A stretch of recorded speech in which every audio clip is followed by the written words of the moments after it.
Olá a todos, muito bem-vindos a mais uma online talk. Já vem sendo o hábito neste lançamento dos Dias da Percussão de Portimão. Vamos para a quinta edição.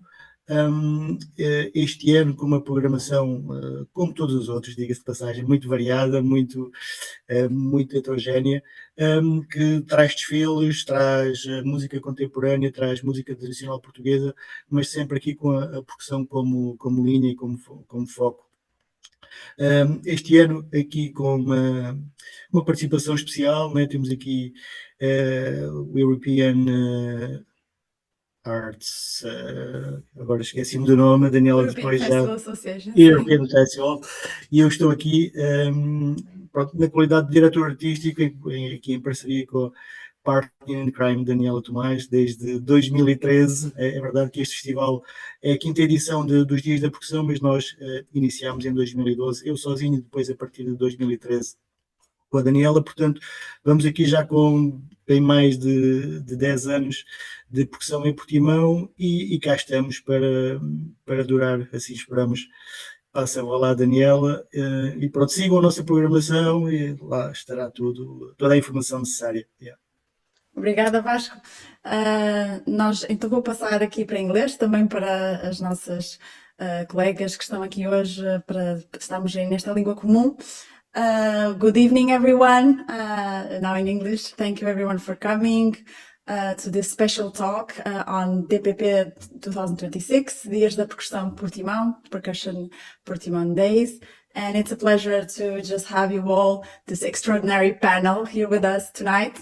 And first of all, and like Vasco said, this is already our 5th edition with the Corvia Raposa, this small cultural association in the southwest of Eurasia, in Vila do Bispo. And Vasco, he's the lead percussionist in Algarve region. You started percussion teaching already some years ago. Yes. Yeah, 20 years ago. Yeah, time flies. Yeah. And Yeah. Vasco started this project in 2012 by himself. At the time, it was more marimba, right? It was more. Yes, it was more connected to marimba and vibraphone, and just the year after we moved to the all percussion, and yeah. And we started working more with world music and searching all these different languages. And of course, in 2021, we grew up with the support of the Directorate General for the Arts of Portugal. We've been lucky enough to have received this small grant for projects since that time. And this year's, very especially, we could, for the first time, also be a leading festival for the European Festival Association, particularly on this amazing grant that they have to support emerging artists, the European Festival Fund for Emerging Artists. And it wouldn't be possible to have this opportunity if we wouldn't have Kasia Kadłubowska, of course, from Poland and Mannheim here with us tonight. Hi, Kasia. And of course, also Katerina, Woman Reclaiming the Arts. Thank you also for being with us in the partnership. And Fanny, Marta, Music Biennale Zagreb. Thank you so much. So maybe we just pass the first round to present ourselves. Maybe Kasia, let's start with you, our artist tonight. Hello, good evening. I'm very happy and honored to be invited in the festival in Portimão as a resident artist, and I'm coming to work with a percussion ensemble and to make a workshop, and I will work with the ensemble about free improvisation, about traditional music, and all of this in the context of classical music, because this is my background. I'm coming from classical music, but since actually I finished my studies, I went out into the contemporary free improvisation and experimental pop, started to compose and produce myself. So I'm freelance musician, so I'm trying to took a lot of different fields into my work. I'm instrumentalist, I'm percussionist. And in the last years, I also work a lot or reflect the music in the context of traditional music. I look a little bit closer into my own heritage from Eastern European traditional songs, I work with this material, I arrange it, and I'm reflecting about what the traditional music actually roles in communities was and is, and how it reflects on the classical music nowadays, and how can we use it as an inspiration towards something which is more community connect. So that would be Great. from my side. Great, Kasia. Maybe Fanny? Well, thank you, Daniela. Thank you, Kasia. So I am here as the executive director of Music Biennale Zagreb. We are a partner on this wonderful project, and we are a member of the European Festival Association for several years. Myself, I've only been with the festival for 2 years. The festival was created in 1961, so there's a long history before me. And a lot of things have been done and tried, because it is, before anything else, a festival of avant-garde music. This is what it was in the 60s, and nowadays we're really trying to always find ways to make it relevant and innovative and life-enhancing for our audiences. Great. Katerina from Greece. Well, hello everyone. I'm Katerina, and I'm a partner to your amazing project, and really honored to be here with you. And under the European Festival Association.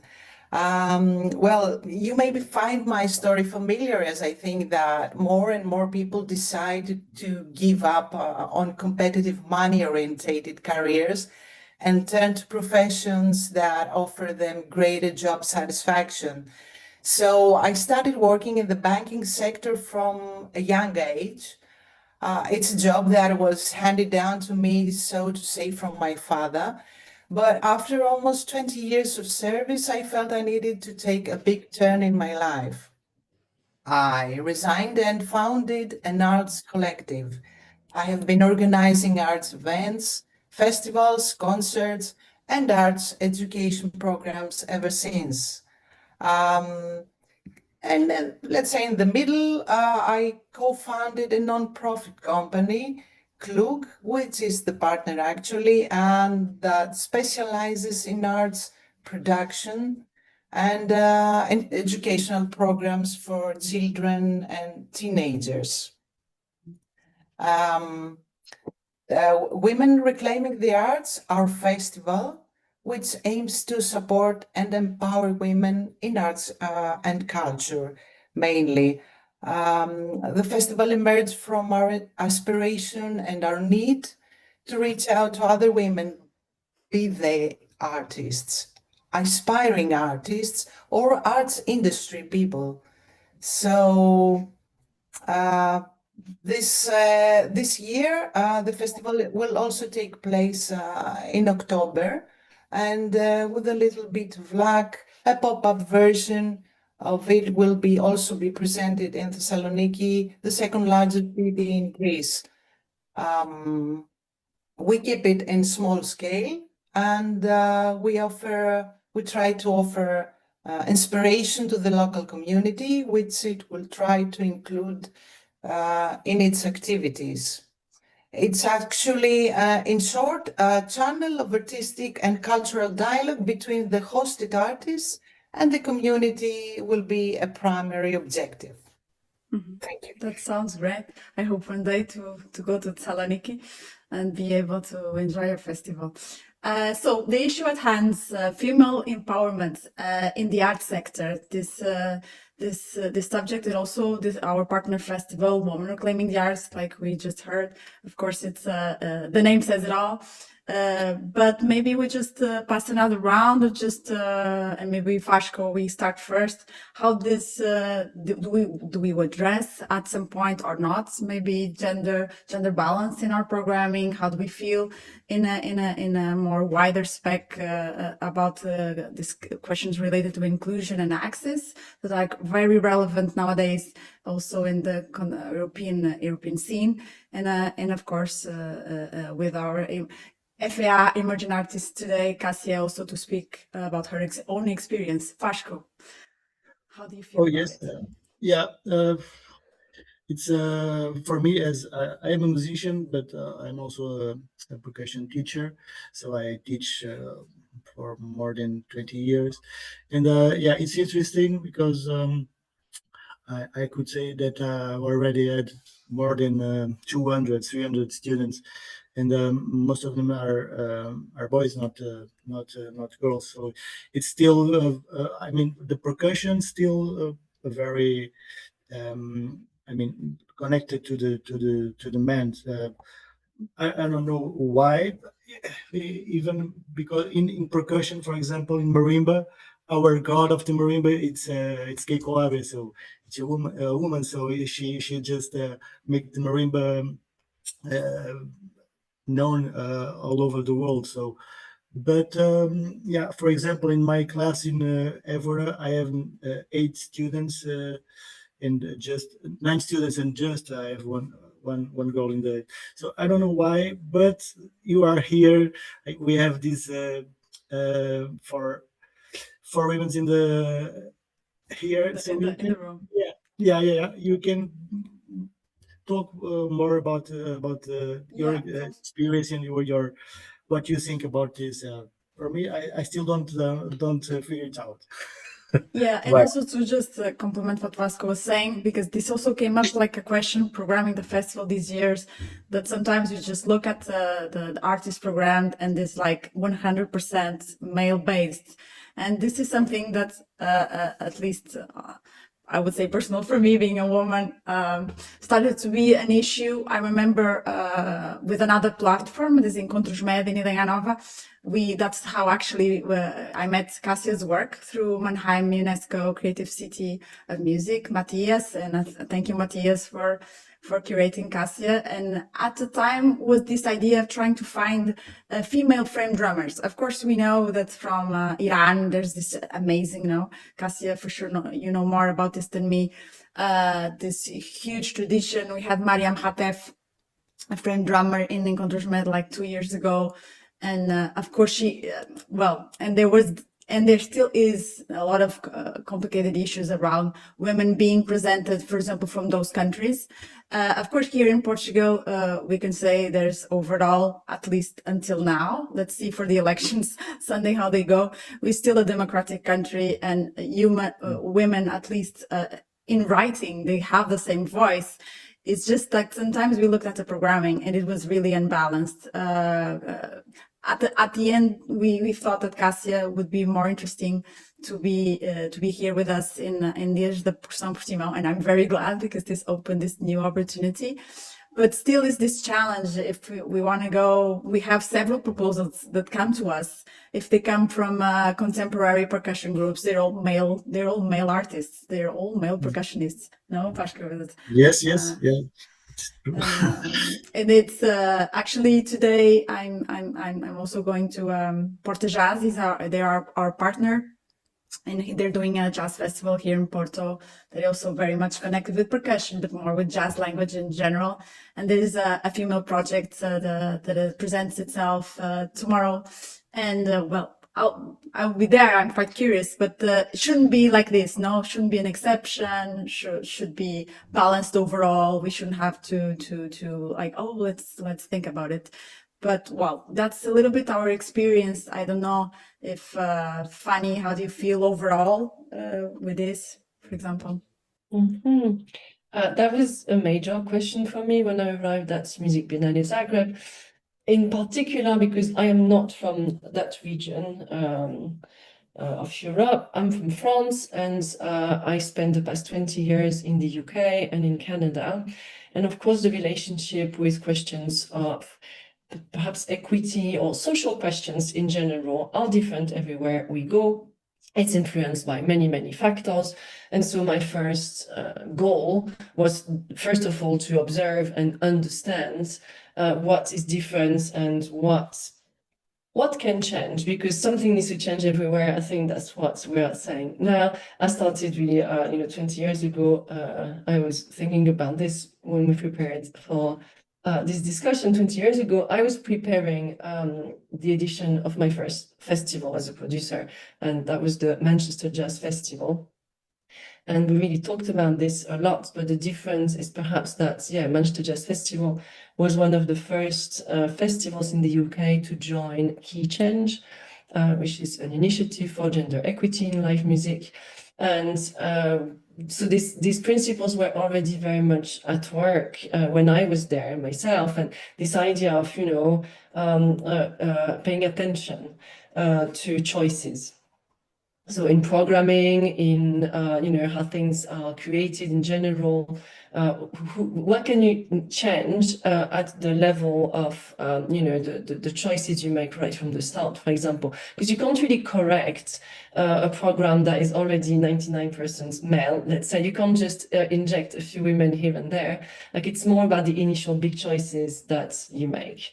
And just one more reflection on also my 20 years. I wasn't always in live music, like I've been doing a lot of different things. But when I worked in particular in the more like the music pedagogy side of things, so working with music schools, music educators, music teachers, it really is true that stereotypes still hold very strong, but everybody benefits from breaking them up, be it in science or, you know, in any other discipline in general. This idea that, you know, girls and boys are on separate tracks that are predetermined is really harmful to everyone. So change really needs to start very early on. And we can't just look at the situation now and think, oh, you know, all the ensembles or composers that we want to program, okay, a lot of them are kind of male heavy. Well, the change will come if we continue to start things early on in the, let's say, the time pipeline.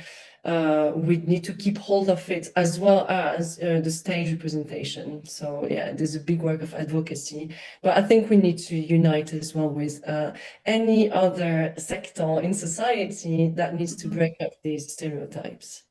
Yes, definitely. Also in the Years of Percussão Portimão, it's, of course, we, at least at this point, we don't really intervene in that early steps still. But so, for example, our connection with the community, and like also Katerina said, they are very community oriented. Here in Portimão, we discovered also a strong, of course, we cannot hold the festival throughout the city, because the festival actually it's with the Tempo, Teatro Municipal, and also on more unusual venues like Sociedade Vencedora Portimonense. But all these possibilities that are here at hand in Portimão would only be possible because we have a strong mediation program with all these workshops that mainly Vasco know. They're also from our partners here. I don't know if Vasco is still with us, or at least for me the image is freezing. But yes, we have a strong mediation project, and at least, for example, this year we have 5 workshops that they are more for younger audiences, and really to put them together on also working on audience development, because we think, of course, if they are also going to these workshops, we allow them also to be in the concerts later on, and that's our way also of working with the community.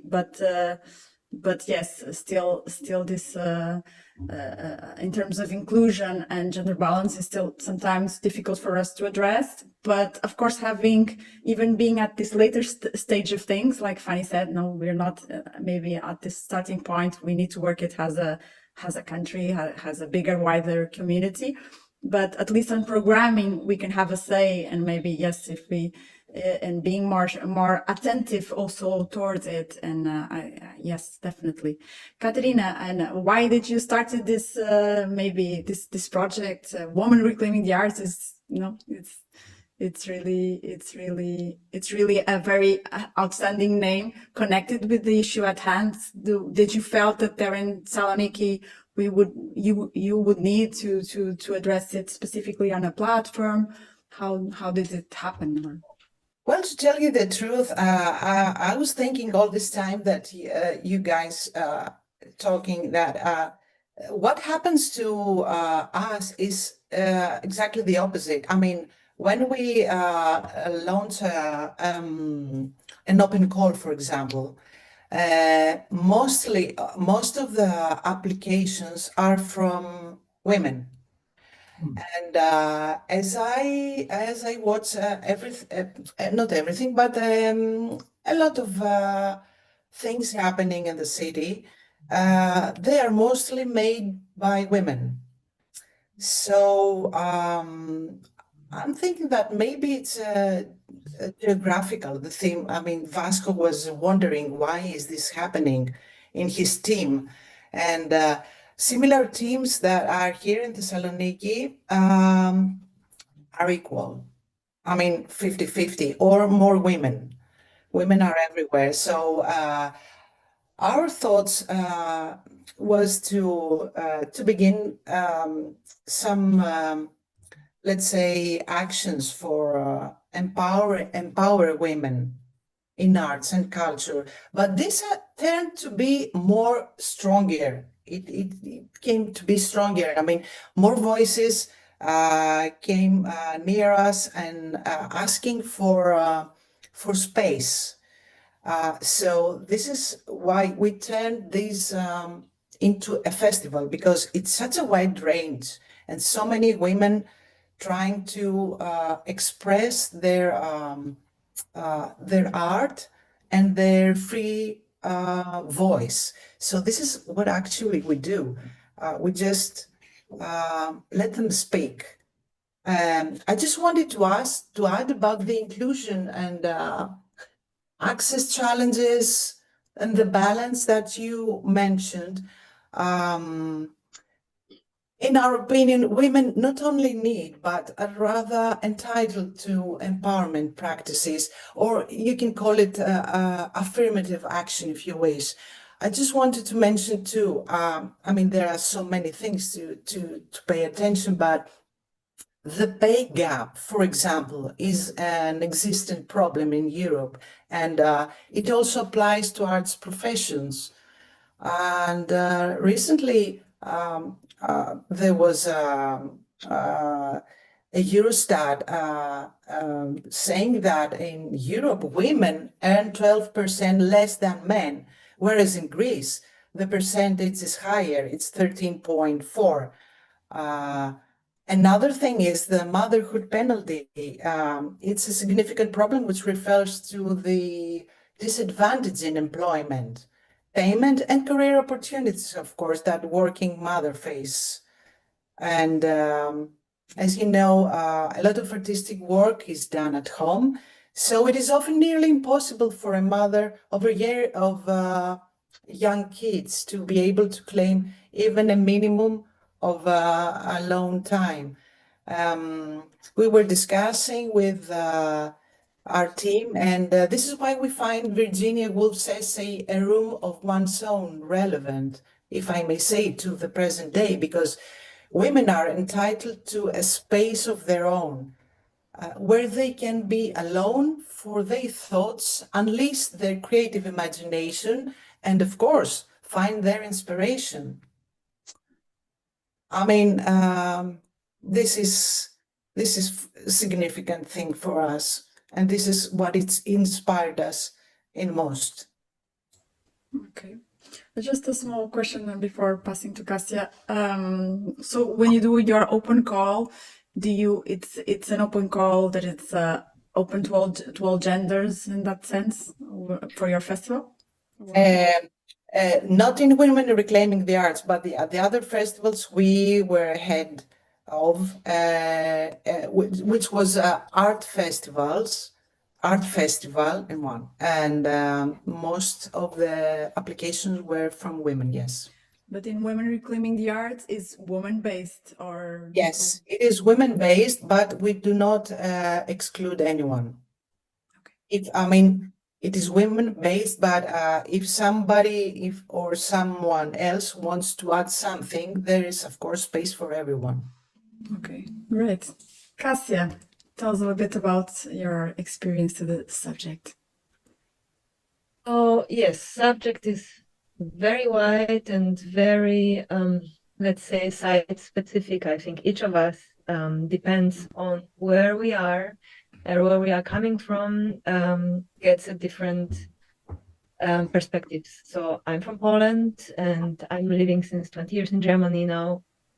So I have already also like Fanny, two very different point of views on the subject, but like to say the site specific. I in Poland the female percussionists, especially marimba players, are very strong.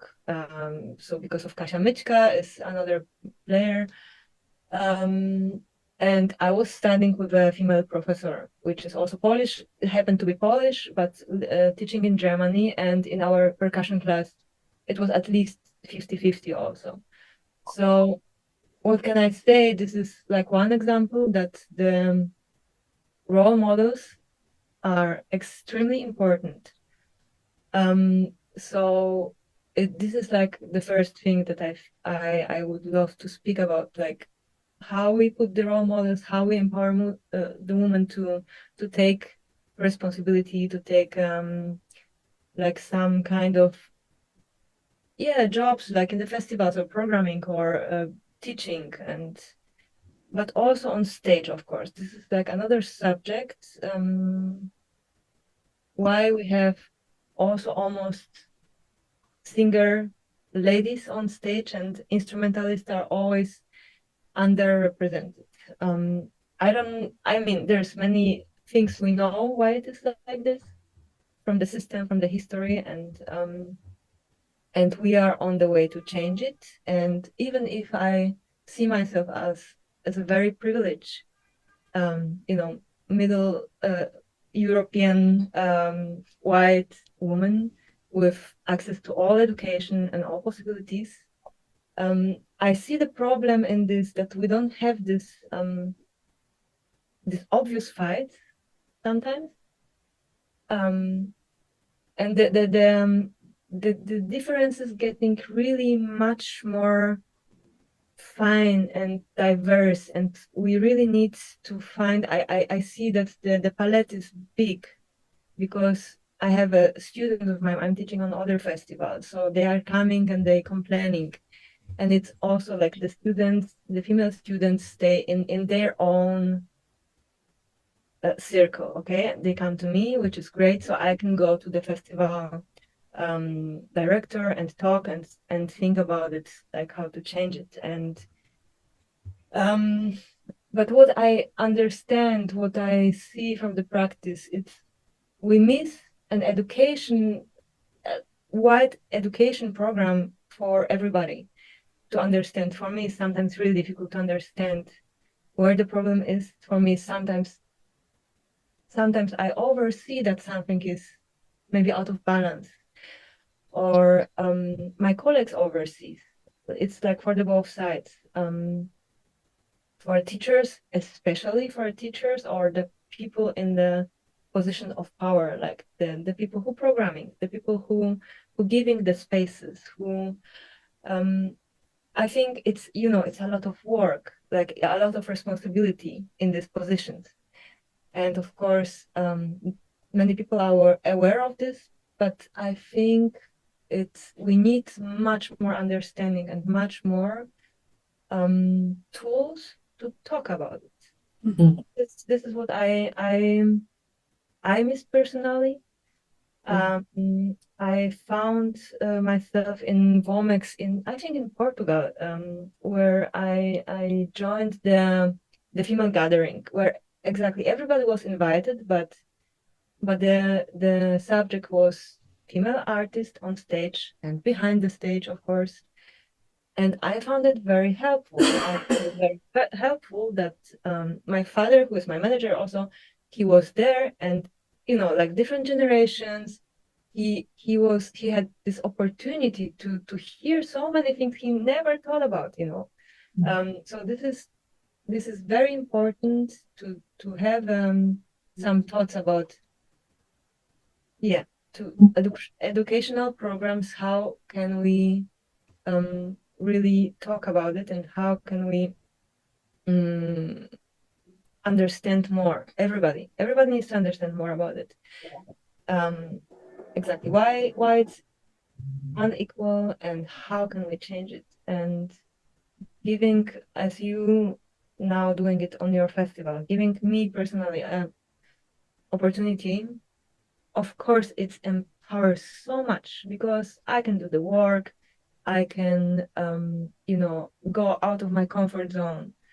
I basically only grow. I can, and beside of this, that of course it's helped me like to go to another festival programmers and so on and so on. It's so much, you know, what you do. So I hope it will be more possible like to open this spectrum and be a little bit more maybe to put a little bit more effort to find the female artists because they are there. It's a lot, many female artists doing great job. They are also visible, but somehow still this balance, ceiling. visibility, right? This is not there yet. And the last thing about this subject, it's also for me, it's all about diversity.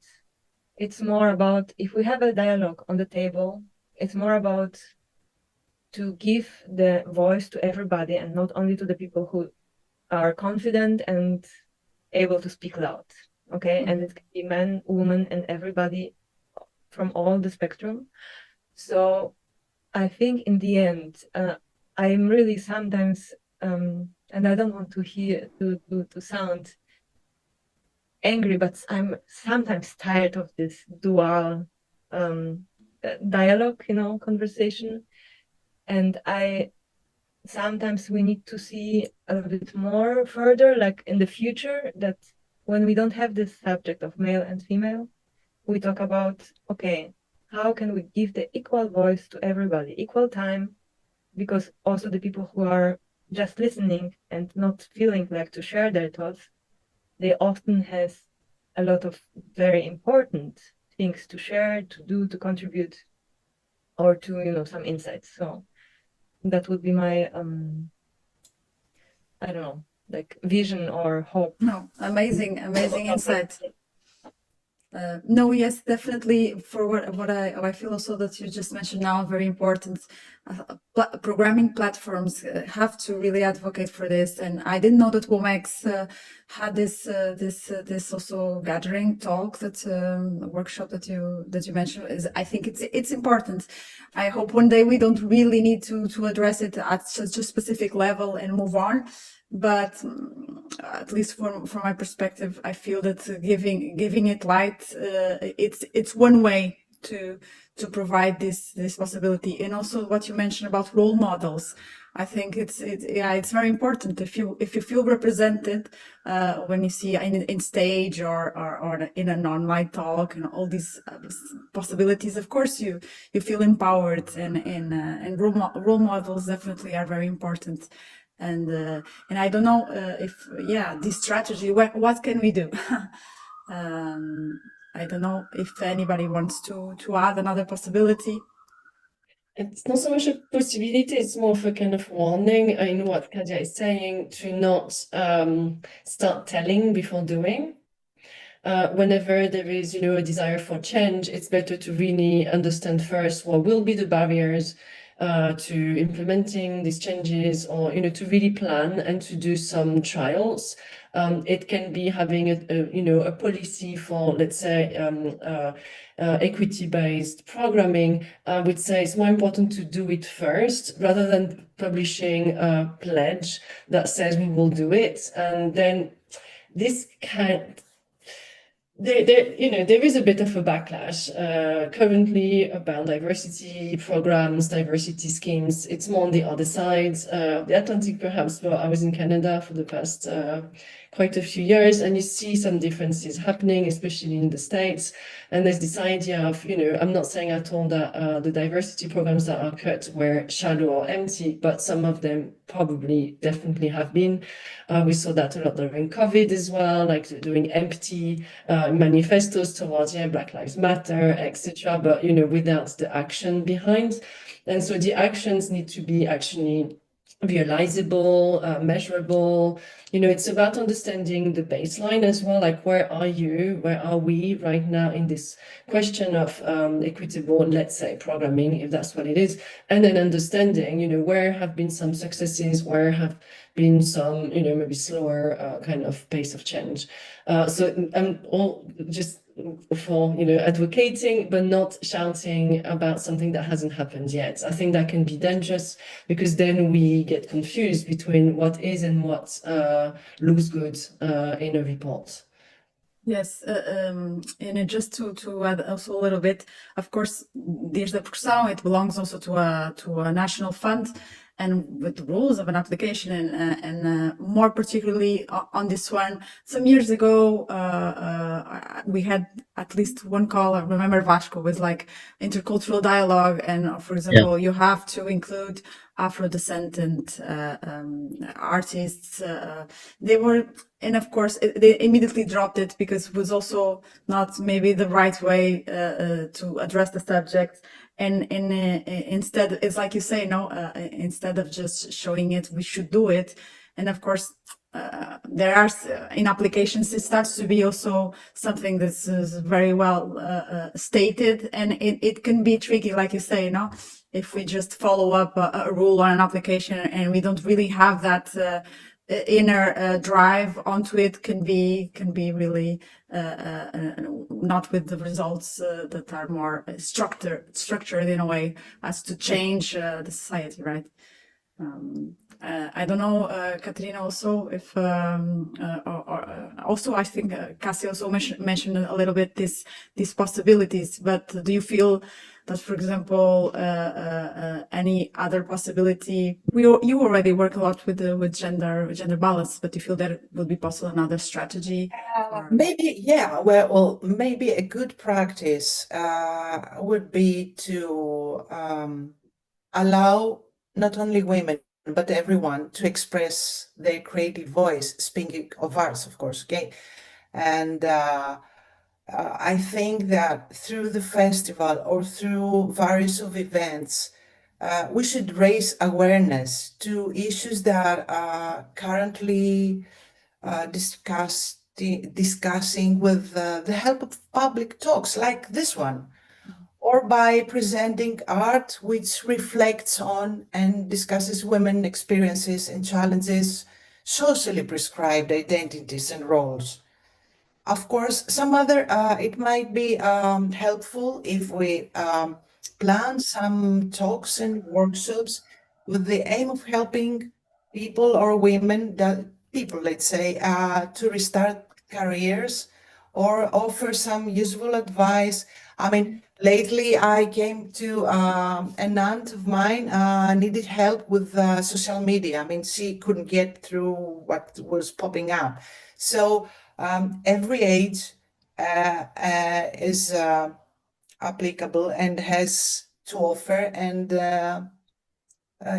establish something that it's not to boost the career, one's career, or somebody can use some advice. Or even to solidarity is something that we should stand by, even if things do not affect us personally. Staying connected and trying to join forces as much as possible always helps. Or even, yeah, and I just wanted to add up that offering, especially women, because I'm representing a women festival, I just wanted to say that offering women artists the stage and the fair payment is something that we should never forget. Definitely, Katerina. I don't know, Kasia, if you want to add something else to the table. Yeah, difficult to add anything else.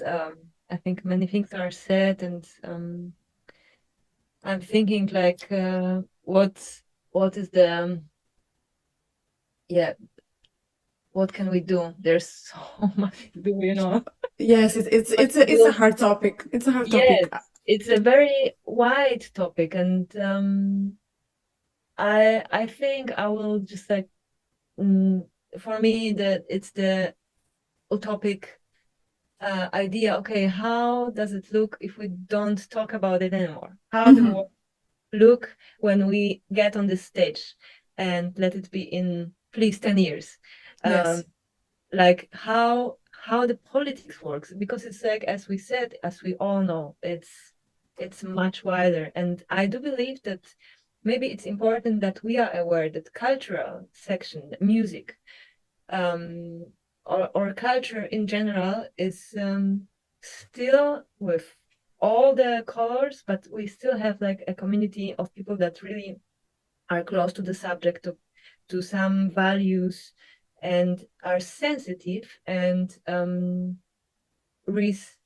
receiving for this kind of subject. Okay, the sensibility is very high in our environment, so I really hope that the cultural section can be like you know, the rider on the front, that all the other section can, you know, take example from us. I really believe in this power and in the culture, and I think it's important that we are aware of this and we really don't give up on this. Yes, definitely don't give up.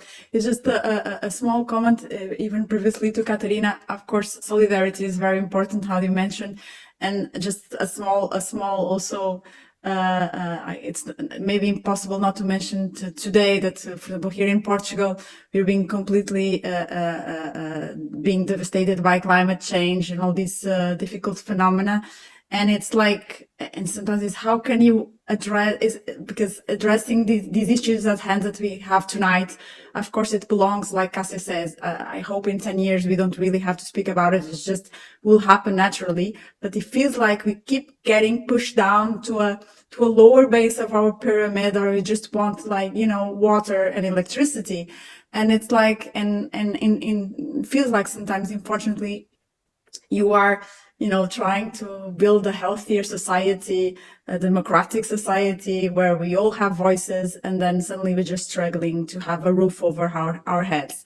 And of course, that's right now in Portugal, it's completely overwhelming, and it's very unempowered on thinking on what to do. And also speaking about the politics, like you mentioned, the scene right now, it's also very unstable. But I think it's like you say, we shouldn't give up. And the art sector must be a motor and a drive, and we have to keep on our fight. That it's for, you know, a better society. I think if we are all here, it's because we believe in this. And I don't know if anyone else wants to add something more. Should wrap it up. No, we will readdress it to Portimão.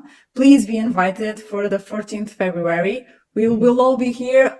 Well, Fanny, I'm so sorry. Well, not for this time. We will be able to meet you in person, but Dorothea Ratz, right? She will be there. And 14th February at 5 o'clock in Fanny, be there. We will meet in person and talk about all this, and get acquainted also with the festivals at hand. And I don't know, before closing it up, I don't know if anyone else wants to add something. I want to add something. So during the festival, the weather will be really nice. Sun will rise. So don't worry to come to Portimão. It will be like. I think we checked it today. So. It's opening. So. I think the day before the festival, the sun is coming, and we just think. So it's praying for. That means that female empowerment it will not be let aside. And it will be a pleasure for y'all. Thank you. And we will, before wrapping it up, we started with 2 special videos from the festivals, the partner festivals. Once more, really want to appreciate EFFEA team, Donika, amazing, Luana. I feel so so grateful to have this opportunity also to grow as a person and professional. And Kasia, we will end up with your video. I don't know if can you explain it a little bit what we will hear at the wrap up of this talk? Yeah, it's the video from studio from my solo album. It was recorded indeed after COVID, so it's a little bit a while ago. But you can see there like some samples of my solo work from my first album where I composed basically my own pieces. So enjoy. Great. And come to Portimão. Kasia is performing and premiering the 15th February at 5 o'clock in Museu de Portimão. Vasco is opening up the festival with Drumming Percussion Group. We will have to tell Miguel Bernal to include women next time. And there will be wonderful opportunities to discuss, to see emerging artists, more established artists. Come to Portimão. And thank you, everyone.